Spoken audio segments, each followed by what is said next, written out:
Chapter 11. Buy your own. An advertising man ought to know something about media, ought to have a sensitivity for the vehicles which carry his advertising. Once I bought my own medium, a radio station, or a share of one. WNEW started in 1934 from a conglomeration of Jersey stations with a lot of different call letters. Three of us, Arda Belova, Dick O'Day, and I, bought the stations. We decided to combine them and move them to New York if the Federal Communications Commission would agree, and it did. I named the station WNEW after the first letters of New York and got started. The three of us made a deal. One would run the station, the other two would stay out. 2 or 3 men with other jobs had no time to sit and confer. I never liked conferences anyhow, so this was fine with me. I agreed to take the job. I lifted Miss Bernice Judis out of a minor post and promoted her to station manager. And there never was a better move on my part, or a better manager. One thing we knew, we couldn't win with money alone. Besides, we didn't have enough for that. Our competitors were too big. They had money galore. But we felt we could win with ideas, and we were out for new ideas. Miss Judis was in charge at one end and I at the other. We held our meetings on the phone. One of our first firsts was the 24-hour broadcasting day. We decided never to go off the air. WNEW became the first station in the country to stay on all through the night. We built a night show called Milkman's Matinee and put Stan Shaw, a relatively unknown announcer with a personality, on it. From the beginning, we always found some advertiser somewhere who would buy broadcasting at night, or in the very small hours of the morning, because for him, it paid off. Wherever people gathered through the night, they tuned in WNEW simply because we were the only station on the air. Other stations kept saying, "Running all night? What a waste of money." By the time they woke up to the fact that we were making money, not wasting it, WNEW had become a habit. It was WNEW for music and news 24 hours a day. Then others started imitating us, but the WNEW habit stuck. One of the most important functions of radio is reporting the news. UNEW was the first station in America to deliver news 24 hours a day. Every hour on the half hour, UNEW reported the news, with special bulletins whenever news was urgent. When WNEW first started this practice, many people believed we were giving too much time to news, that it would cut into the programs that made the station popular, that the public just didn't want the news that often. They couldn't have been more wrong. The idea proved sensationally successful. Today, WNEW is one of many stations in America that give the news every hour, 24 hours a day. They find it popular, practical, and profitable. Then we added still another development: the first 5-minute news broadcast. Newscasts until then were, by custom, 15-minute stretches. You may remember the famous commentators, Gabriel Heater, Elmer Davis, Lowell Thomas. There were many of them. We inaugurated the clear, concise 5-minute news broadcast. In 5 minutes, we were able to compress all the top news stories of the day. Now, most stations do the same. News commentators today are rare across the country. The public seems to like its news fast, frequent, and on a constant, predictable schedule. We sensed what they wanted and gave it to them.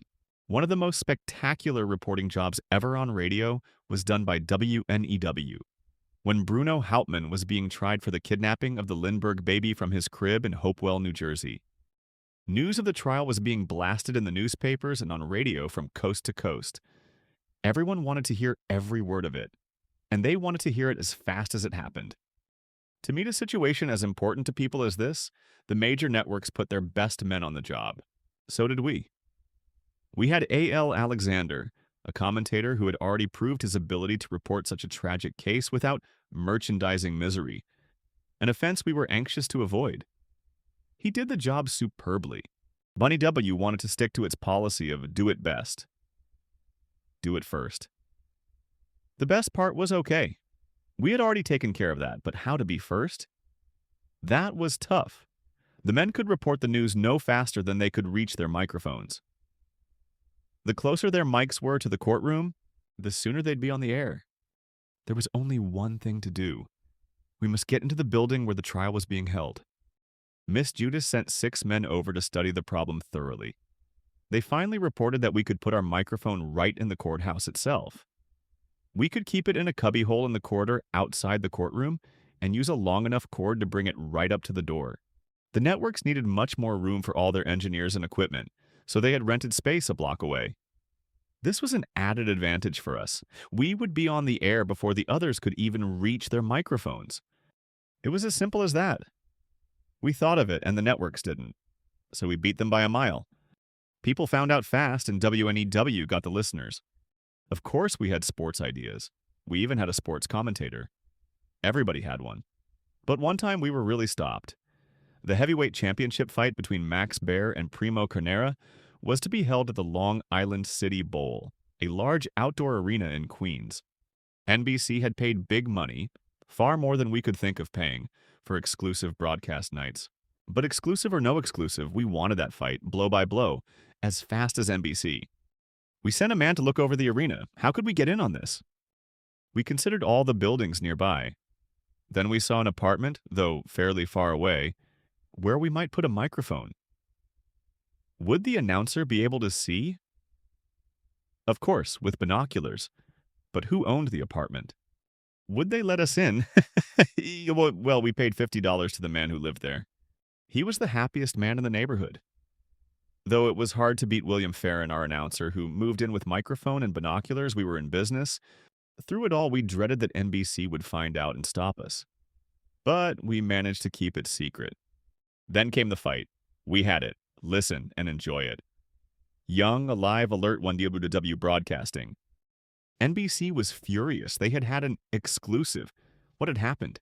Everything broke loose. Where are they? Kept coming up again and again, all too late to interfere. So the fight was lost by Carnera and NBC, and along the way we sold the fight to the Adler Shoe Company. An artist walked up and down the canals of Amsterdam hoping to get a job. He knew somewhere, somehow, someone would hire him to paint a three-masted sloop, for he was known throughout Holland for his paintings of these queens of the sea. By happenstance, he stopped in front of a large tavern, one almost as old as Holland itself. Hanging over the door was an ancient, faded picture of an overflowing beer glass. "I'll tell you what I'll do for you," said the artist to the tavern keeper. "I'll take down that old, worn-out glass of beer and paint you a marvelous new picture of a famous three-masted sloop.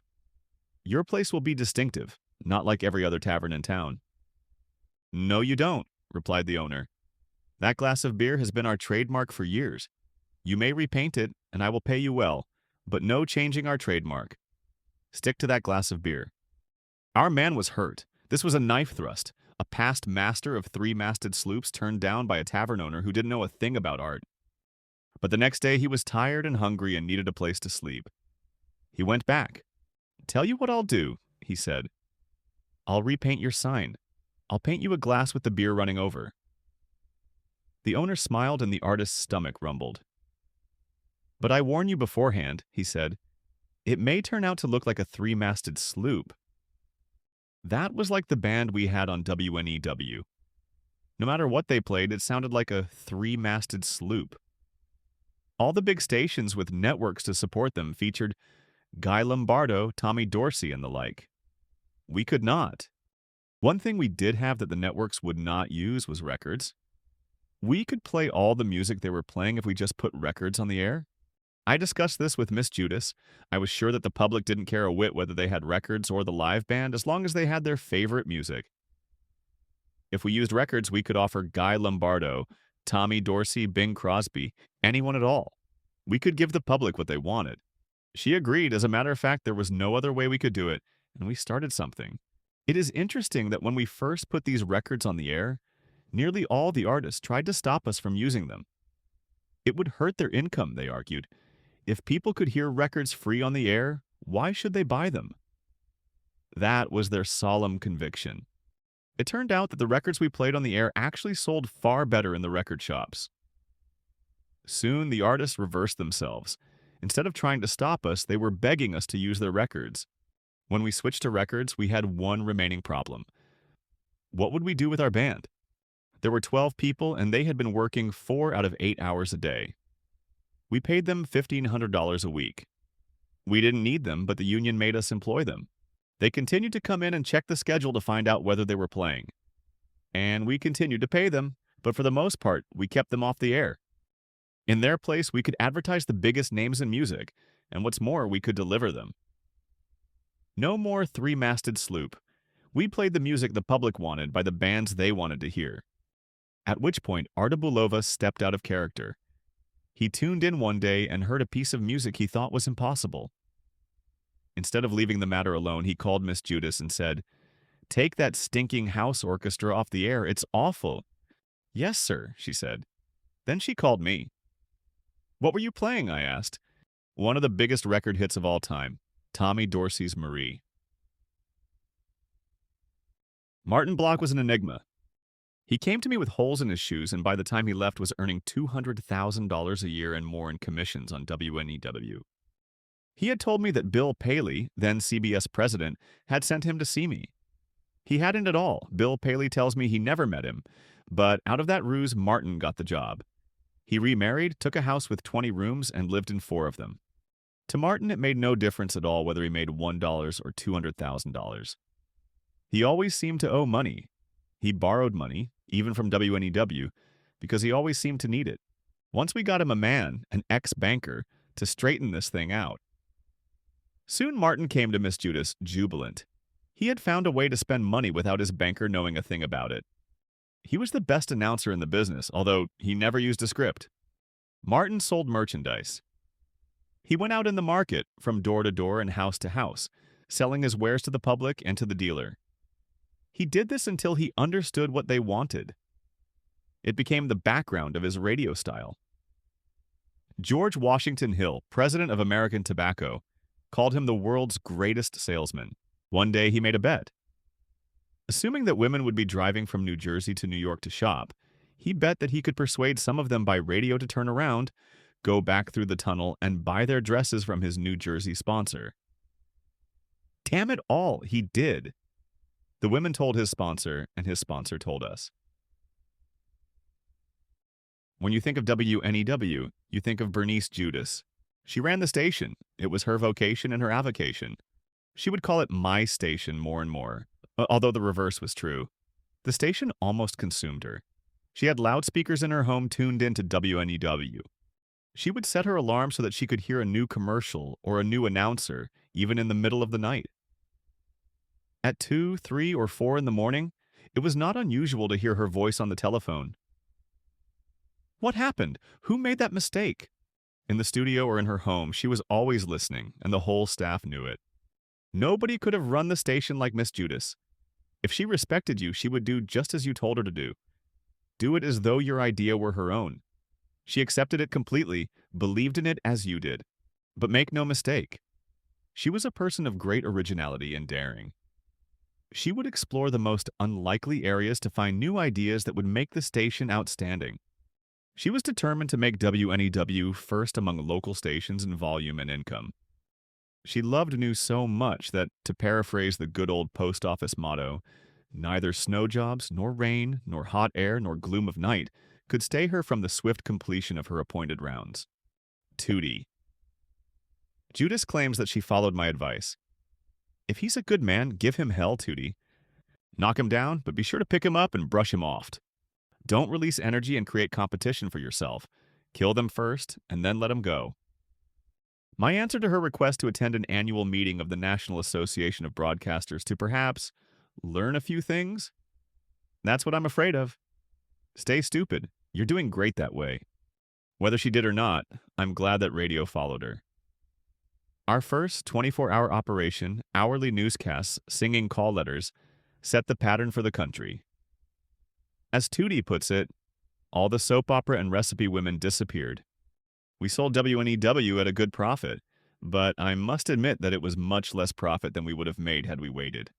The group which bought it, and of which Miss Judis was a part, got a top station, with the highest ratings of any independent station in the biggest city in the country. Many of the program ratings were higher than programs on leading network stations. The cost of advertising on WNEW was greater than that of any other independent station. But advertisers were ready to pay it, perhaps because WNEW was accepted unanimously as the most influential independent station in the country. At least 2 of the country's most famous disc jockeys, Martin Block with the Believe Ballroom and Art Ford, who eventually took over the Milkman's Matinee, started their rise to fame on WNEW. So outstanding did WNEW become that stations in Miami, Detroit, and other places called themselves the WNEW of whatever their city. When you start a station from scratch, way out at the end of the dial at 1280 kilocycles and only 5,000 kilowatts, and you wind up at 1130 kilocycles and 50,000 kilowatts, the top independent station in the country, boy, you're on the air. That's it for today. If you enjoyed this video, you might want to check our link in the description, where you'll find many other fundamental marketing books in different languages. And don't forget to subscribe to the channel for more persuasion and direct response content. See you in the next one.